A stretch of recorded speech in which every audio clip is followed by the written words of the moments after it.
Gelombang kedua banjir landa Pahang, 121 penduduk dipindah.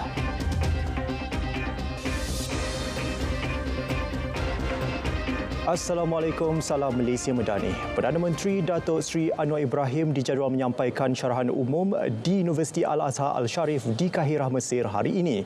Fokus syarahan menekankan usaha pemerkasaan umat Islam melalui teknologi, kemasyarakatan dan ekonomi. Perkara itu akan dibangkit pada syarahan bertajuk Gagah Bersama Pandang Alam Umat dari sudut pemerkasaan teknologi, kemasyarakatan dan ekonomi. Menurut Universiti Al-Azhar Al-Sharif, majlis itu bertujuan meraihkan hubungan erat Malaysia dan institusi pengajian Islam tertua dan paling berprestij di dunia itu. Program akan dihadiri Timbalan Syekh Al-Azhar, Profesor Dr. Muhammad Abdul Rahman Muhammad Al-Duwaini dan Rektor Al-Azhar Al-Sharif, Profesor Dr. Salama Daud. Pengurusan kanan universiti, diplomat asing, ekspatriat dan pelajar Malaysia dijangka turut hadir pada syarahan itu. Terdahulu, Perdana Menteri selamat tiba di Mesir untuk lawatan rasmi 4 hari pada 6.30 petang waktu tempatan. Ketibaan beliau disambut Perdana Menteri Mesir Dr. Mustafa Madbouly dan Duta Besar Malaysia ke Mesir Datuk Muhammad Tariq Sufyan. Semasa di Dewan Ketibaan Presiden, Datuk Seri Anwar memeriksa kawalan keumatan yang terdiri daripada 16 anggota tentera Mesir. Mengiringi Perdana Menteri ialah Menteri Luar Datuk Seri Muhammad Hassan, Menteri Pelaburan, Perdagangan dan Industri Tengku Datuk Seri Zafrul Tengku Abdul Aziz, Timbalan Menteri Peralihan Tenaga dan Transformasi Akmal Nasrullah Muhammad Nasir dan Timbalan Menteri Sumber Asri dan Kelestarian Alam Datuk Seri Huang Tiong Si. Datuk Seri Anwar akan diberikan sambutan rasmi di Istana Al-Ittihadiyah sebelum mengadakan pertemuan empat mata dengan LCC yang disusuli mesyuarat dua hala. Saudara, gelombang kedua banjir mula melanda Pahang apabila seramai 121 orang daripada 34 keluarga di Raut Pahang dipindahkan ke dua pusat pemindahan sementara PBS pagi tadi. Banjir disebabkan limpahan air Sungai Gali susulan hujan lebat berterusan menjejaskan penduduk Kampung Tok Macang dan Kampung Ulu Gali. Menurut Sekretariat Jawatan Kuasa Pengurusan Bencana Daerah, pihaknya menerima panggilan daripada orang awam kira-kira pukul 3.45 pagi yang memaklumkan berlaku kejadian banjir di dua kampung terbabit. Seramai 95 orang daripada 26 keluarga telah dipindahkan ke Dewan Orang Ramai Tok Macang, manakala 26 orang daripada 8 keluarga dipindahkan ke Dewan Orang Ramai Kampung Ulu Atok. Penduduk terjejas diarahkan berpindah ke PPS berkenaan berikutan kediamannya dimasuki air yang boleh menjejaskan keselamatan mereka. Anggota Angkatan Pertahanan Awam Malaysia APM telah membantu memindahkan penduduk terjejas ke PPS dan mengambil maklumat mereka.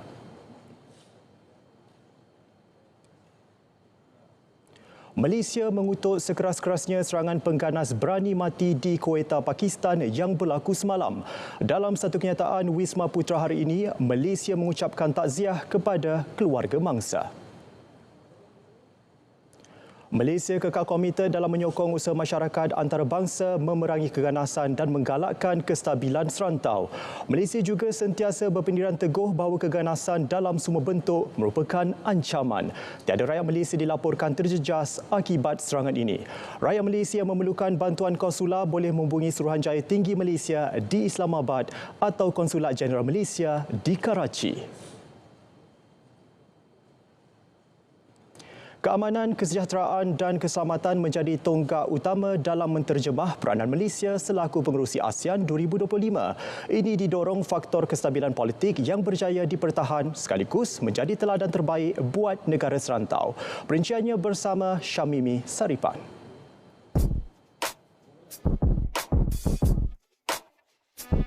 Tidak hanya cakap kosong, kedudukan ke-10 sebagai negara paling aman di dunia dipacu oleh kestabilan politik yang dikecapi Malaysia.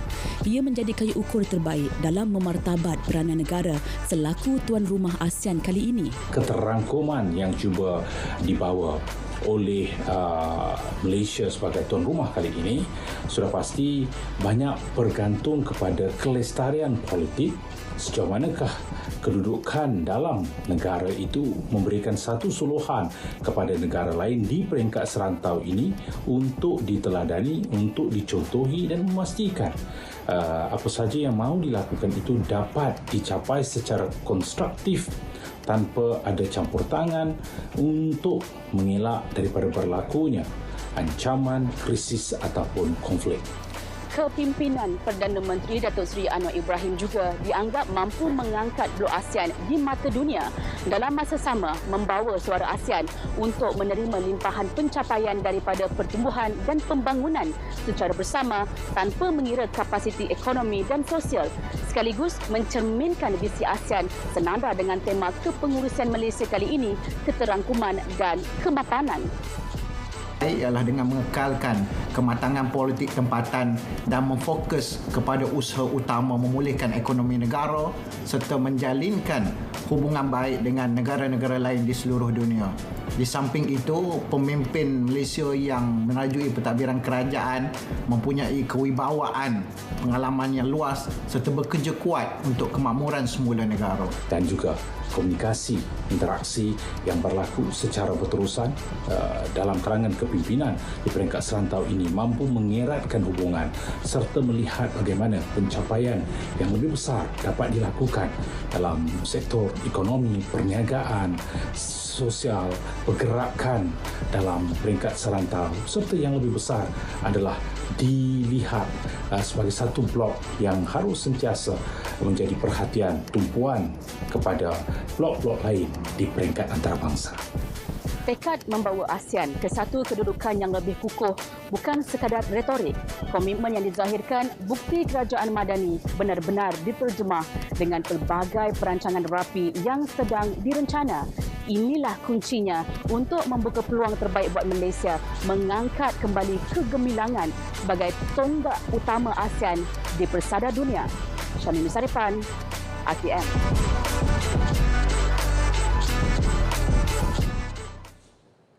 Saudara, Kementerian Pertahanan memberi jaminan wilayah Sabah selamat. Menterinya Datuk Seri Muhammad Khalid Nordin berkata komitmen untuk memastikan wilayah Sabah selamat dengan melaksanakan pelbagai operasi dan kawalan sempadan secara bersepadu sepanjang masa.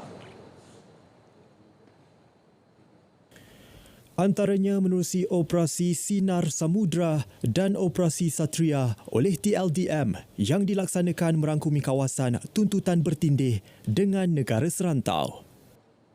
Jadi komitmen kerajaan di Sabah akan diteruskan, malah akan dimantapkan. Sama ada bagi tujuan operasi, pengawalan, pengawasan, sama ada ancaman-ancaman tradisional ataupun mungkin soal penyeludupan ataupun kemasukan pendatang-pendatang asing. Semua itu akan diteruskan oleh dan peranannya dimainkan oleh Angkatan Tentera kita. Datuk Seri Muhammad Khalid ditemui media selepas merasmikan program Karnival Kerjasama Awam Tentera Kementerian Pertahanan 2024 di Balai Cerap Al-Biruni di Putatan. Dalam perkembangan lain, Datuk Seri Muhammad Khalid memaklumkan kapal selam Tentera Laut Diraja Malaysia TLDM KD Tun Razak dalam keadaan terbaik dan berupaya beroperasi dengan berkesan. Menerusi hantaran di Facebook, beliau telah melihat sendiri kemampuan KD Tun Razak menyelam pada kedalaman operasi maksimum ketika tinjauan operasi kapal peronda luar pesisir OPV KD Selangor di Laut Cina Selatan. Beliau pada lawatan kerja di pangkalan TLDM Kota Kinabalu berkata, ia membuktikan keupayaan kapal selam negara beroperasi dengan baik dan berkesan. KD Tun Razak ini bukan sahaja melambangkan pemodenan armada TLDM, malah penting dalam membina imej Malaysia sebagai negara yang memiliki angkatan laut dihormati dan digeruni. Muhammad Khalid berkata kapal selam Scorpion itu telah diperoleh dari Perancis dan ditauliahkan pada 2009. Beliau terus berikrar memberikan komitmen terhadap usaha pemodenan dan pemerkasaan aset ketenteraan strategik demi mempertahankan kedaulatan negara.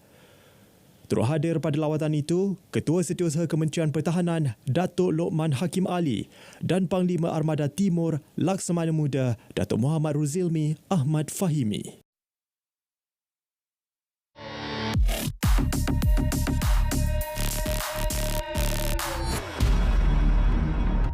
Lagi dakwaan kononnya jumlah masyarakat Cina di negara ini naik mendadak. Seorang pengguna Facebook beri bayangan ada tangan gaib cuba tambah populasi penduduk kaum itu dengan beri kerayatan secara mudah. Semakan pasukan biar betul mendapati tuduhan tersebut tak berasas.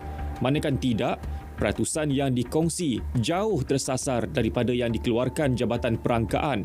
Namun, kalau si penghantar tahu mengenai peratusan sebenar masyarakat Cina di negara ini, mungkin dia terkedu. Setakat suku kedua tahun ini, 22.4% daripada rakyat Malaysia merupakan penduduk berketurunan Cina. Ia bersamaan 6.9 juta orang. Jika nak dibandingkan dengan suku sama tahun sebelumnya, peratusan itu sebenarnya berkurangan. Justru, mana datangnya dakwaan yang jumlah penduduk Cina naik mendadak? Kalau nak tuduh pendatang dari tanah besar diberi kerayatan pun tak masuk akal. Ini kerana Kementerian Dalam Negeri sahkan perkara itu tak pernah berlaku. KDN luluskan warga negara secara bohong. Itu fitnah yang sangat dahsyat. Sangat dahsyat. Lebih baik hentikanlah. Baik, saya kongsi. Berapa ramai warga negara Cina yang kita bagi warga negara? Zaman Pagoh, zaman Larut, zaman saya dan zaman Sembrong sebelum itu. Saya tengok rekod semua sekali. Termasuk zaman Bagan Datuk.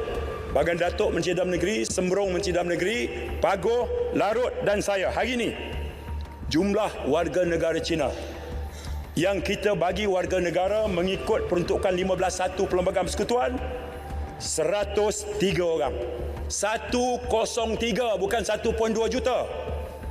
103. Meski kering idea nak tabur fitnah, tak perlu asyik jaja cerita tak betul yang sama. Bukan setakat membosankan, penyebarannya juga tak datangkan manfaat. Terima bahan fitnah atau disyaki tidak betul, segera lapor ke MCMC. Biar betul, tak pasti, jangan kongsi.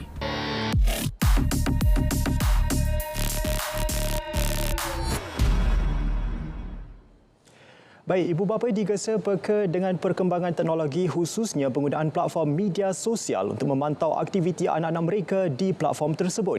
Timbalan Perdana Menteri Datuk Seri Fadilah Yusof berkata peranan itu dapat mengurangkan risiko anak mereka menjadi mangsa kes penipuan pekerjaan. Beliau berkata ibu bapa juga mampu membimbing anak-anak muda mengenal pasti risiko penipuan dalam talian sebelum terjebak dalam permasalahan tersebut. Pada masa sama, ibu bapa perlu memberi galakan terhadap pendidikan berasaskan sains, teknologi, kejuruteraan dan matematik STEM. Ia sebagai persediaan kepada anak-anak mereka untuk menghadapi agenda transformasi ekonomi digital negara. Beliau berkata demikian ketika berucap merasmikan Majlis Malam Deepavali Anjuran Persatuan India Kuching di Kuching. Daerah Pontian di Johor dijangka meraih manfaat besar hasil pelaksanaan projek Lebuhraya Pesisiran Pantai Barat WCE bagi jajaran Banting, Selangor ke Gelang Patah, Johor. Timbalan Menteri Kerja Raya Datuk Seri Ahmad Maslan berkata, pembinaan laluan itu bakal meliputi daerah Batu Pahat dan Tanjung Piai, Pontian sebelum berakhir di Gelang Patah, Iskandar Puteri. Beliau yang juga ahli Parlimen Pontian berkata, antara impak besar ialah pelebaran jalan-jalan utama yang sekaligus meningkatkan kelancaran trafik dan akses kepada daerah tersebut. WCE ini akan sampai ke Gelang Patah. Dia akan melalui Pontian. Jalan di Pontian ni akan jadi 4 lorong satu masa satu ketika nanti. Bila sambung ke selatan dia akan melalui Pontian. Dia akan melalui Batu Pahat, melalui Tanjung Piai sampai ke Gelang Patah. Ini satu merupakan satu perubahan besar-besaran yang akan berlaku. Projek WCE melibatkan negeri Selangor telah selesai dan akan diteruskan ke Negeri Sembilan dan Melaka. Beliau berkata demikian selepas Majlis Perasmian Malaysia Iconic Rally Championship 2024 di Pontian, Johor.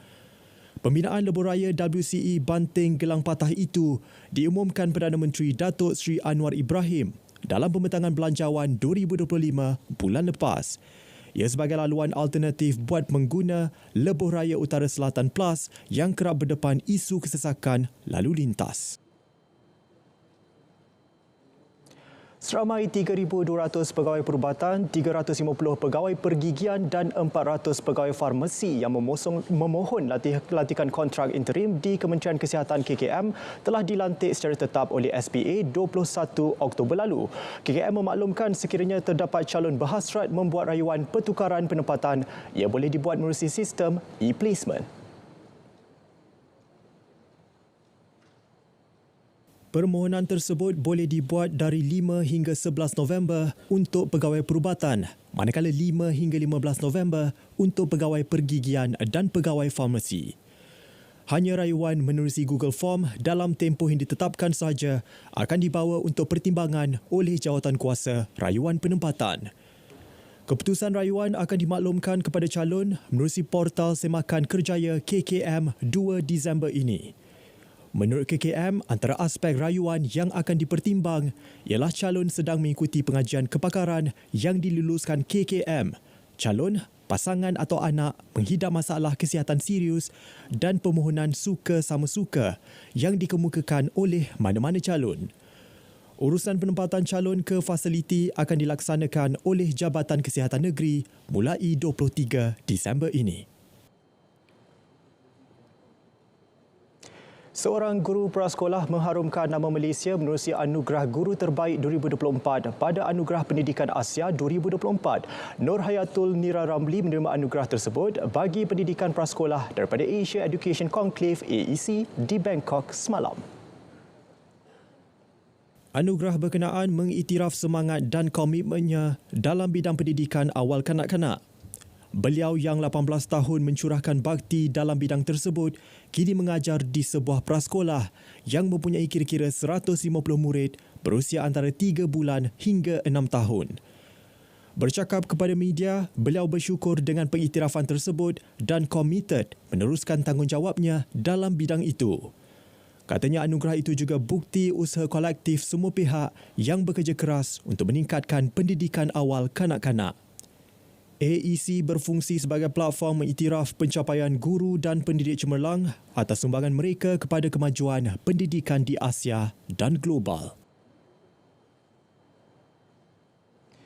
Simulator golf yang disokong oleh kecerdasan buatan AI menjadi tarikan pelancongan terbaru di Langkawi. Menurut Pegawai Daerah Langkawi Muhammad Subhi Abdullah, tarikan terbaru itu menjadi nilai tambah kepada sukan pelancongan di Pulau Legenda itu. Produk yang dikenali sebagai Trackman Golf Simulator itu mampu beri impak positif kepada kempen Tahun Melawat Kedah 2025 yang bermula Januari tahun depan. Jelas Muhammad Subhi, permainan interaktif itu akan memberikan pengalaman baru kepada peminat sukan tanpa mengira lapisan umur.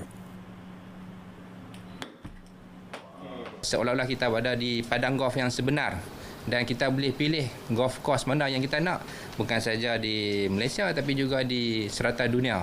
Jadi walaupun kita amatur tapi kita boleh bermain di padang golf yang profesional.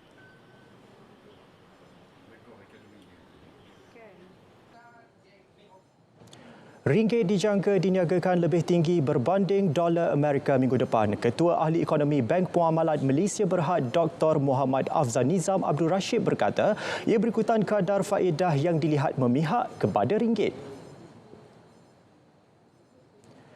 Tambahnya, jangkaan Bank Negara Malaysia mengekalkan kadar dasar semalaman OPR sepanjang tahun depan juga turut menjadi faktor. Bagaimanapun, kebimbangan terhadap dasar Presiden Amerika Syarikat tahun depan dijangka mendorong pelabur mengambil pendekatan berhati-hati. Sementara itu, ringgit dijangka bergerak antara ringgit Malaysia 4.37 hingga ringgit Malaysia 4.38 berbanding dolar Amerika minggu depan. Dengan paras terendah pada ringgit Malaysia 4.3259 dan tertinggi pada 4.390.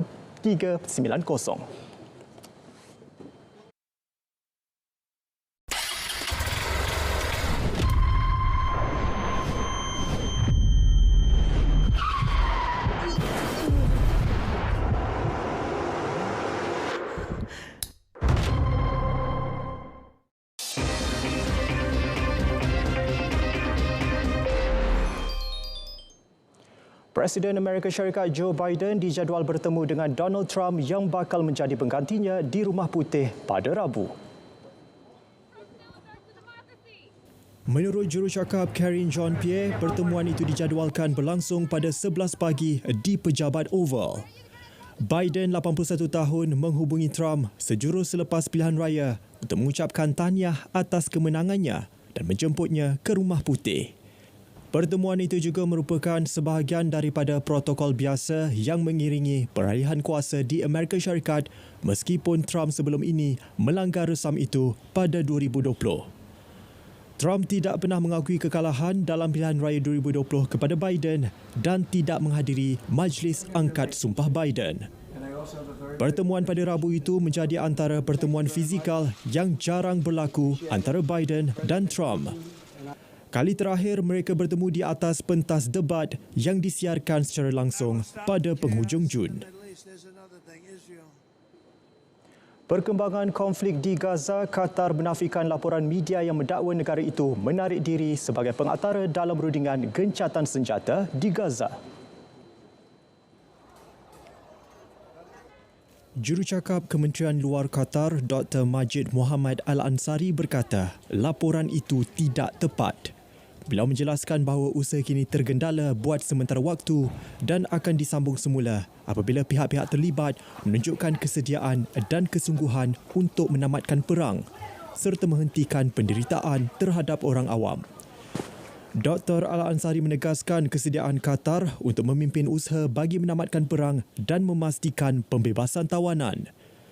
Dalam masa sama, beliau menjelaskan bahawa laporan media berhubung pejabat Hamas di Doha adalah tidak tepat dengan menegaskan bahawa tujuan utama pejabat itu di Qatar adalah sebagai saluran komunikasi antara pihak berkaitan. Sementara itu, krisis yang semakin memuncak di utara Gaza mampu mencetuskan masalah kebuluran. Dalam masa sama, kebimbangan turut disuarakan Pertubuhan Kesihatan Sedunia (WHO). Menurut Ketua Pengarah WHO Tedros Adhanom Ghebreyesus, terdapat kemungkinan besar bahawa kebuluran akan berlaku di utara semenanjung Gaza.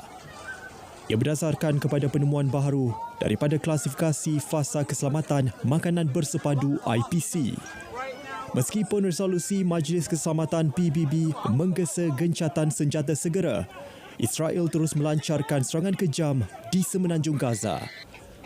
Serangan rejim Zionis telah meragut nyawa 43,550 rakyat Palestin dan mencederakan 102,700 yang lain, menyebabkan hampir seluruh penduduk wilayah itu kehilangan tempat tinggal di tengah-tengah sekatan yang berterusan, menyebabkan kekurangan makanan, air bersih dan ubat-ubatan yang teruk. Korea Utara melancarkan serangan gangguan isyarat sistem kedudukan sejagat GPS untuk hari kedua berturut-turut semalam. Menurut tentera Korea Selatan, serangan itu menjejaskan beberapa kapal dan puluhan pesawat awam. Media tempatan melaporkan serangan gangguan isyarat itu dilakukan di kawasan Haeju dan Kaesong di Korea Utara. Pihak tentera Korea Selatan memberi amaran kepada kapal dan pesawat awam yang beroperasi di Laut Kuning supaya berhati-hati dengan serangan itu. Sementara itu, operasi dan peralatan ketenteraan tidak terjejas. Ancaman terbaru berlaku 3 hari selepas tentera Korea Selatan mengesan pergerakan serupa pada Selasa. Serangan gangguan isyarat GPS minggu ini bagaimanapun melibatkan isyarat yang lebih lemah berbanding dengan pelbagai serangan yang dilakukan Korea Utara berhampiran kawasan sempadan barat laut antara 29 Mei dan 2 Jun. Sebelum memulakan perjalanan, pastikan dokumen perjalanan anda lengkap. Kekalkan jarak sekurang-kurangnya 10 meter dari kenderaan depan. Jika anda ingin memotong kenderaan besar, berwaspada dengan titik buta.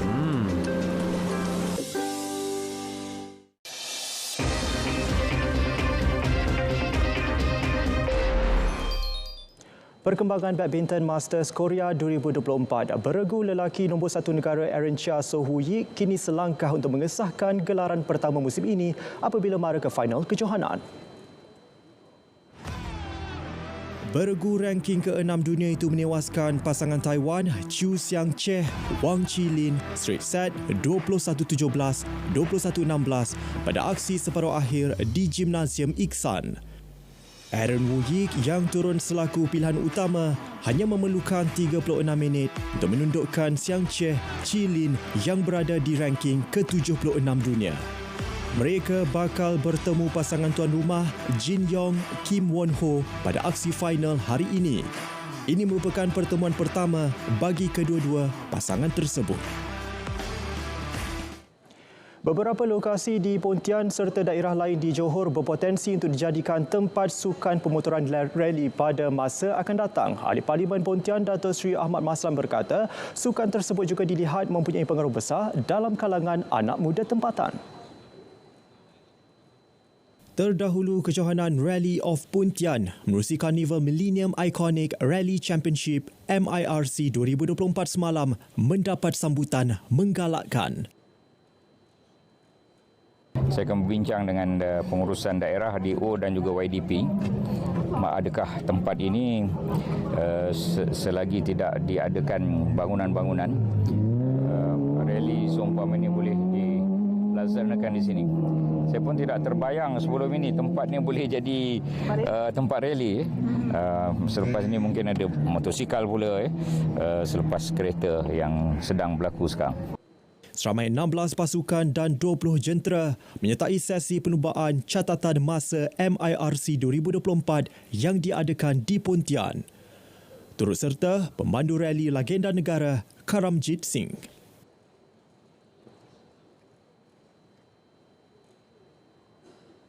Liga Perdana Inggeris Manchester City alami kekalahan kedua musim ini apabila tewas 1-2 menentang Brighton.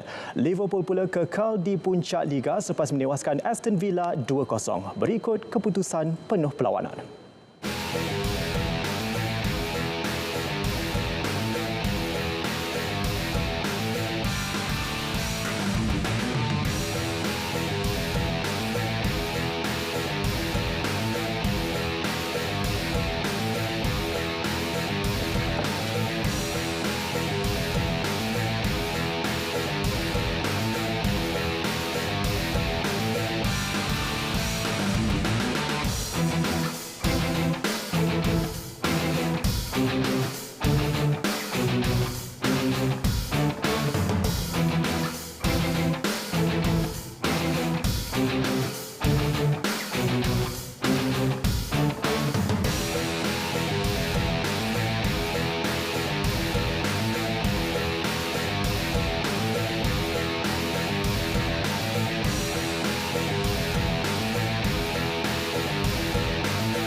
Baik, berita tengah hari berakhir di sini. Dari Sungai ke Segara, Palestin pasti merdeka. Saya Iskan Al-Haziq. Assalamualaikum. Salam Malaysia Madani.